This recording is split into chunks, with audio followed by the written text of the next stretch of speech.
Travel away.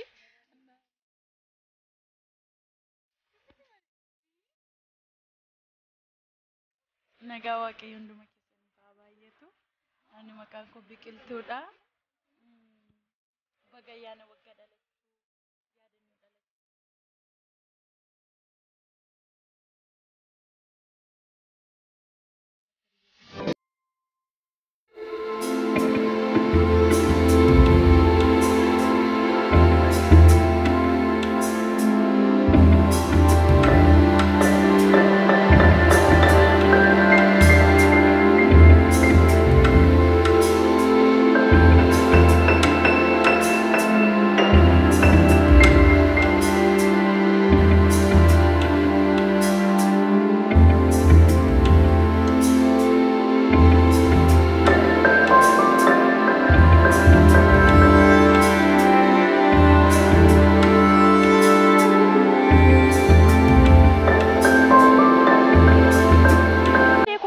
Dan jadi mami.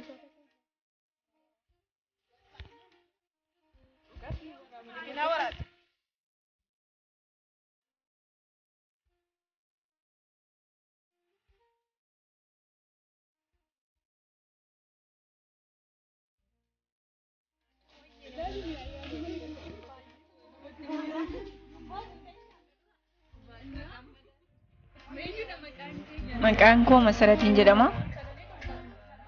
Cufi kana maddiidha shaggii.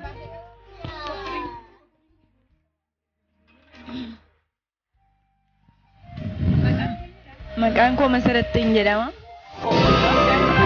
mucaa Hambooti.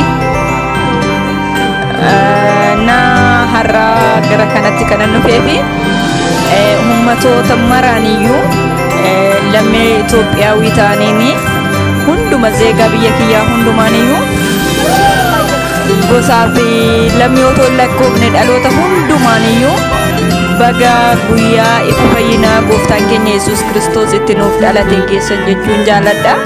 Bakka jiraatan hundumattuu biyya hambaa keessatti biyya kam keessattiyyuu lafa jiraatanitti hojiirra jiraatanis hojii ayyaana charchis jiraatanis gammachuudhaan firii taatanii tooyi guyyichi guyyaa ayyaana ta'e tooyi ofitti gammadanii akka dabarsitan isiniif hawwaa gooftaan isin haa eebbisu.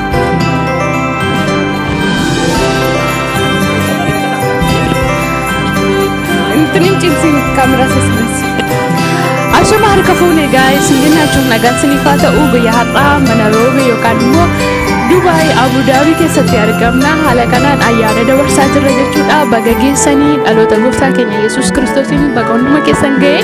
Hiriyoonni koo firoonni koo akkasumas bakka garaagaraa miidiyaa garaagaraan kan wal beeknu jechuudha. Baga geessanii isiniin jechuun nan jaaladha.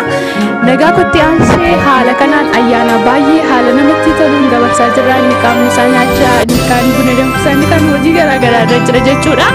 Kanaaf galatoomaa isiniin jenna. YouTube keessa subscribe, like, share gochuun dagatina. Shalom. Hallelujah. Bagagi.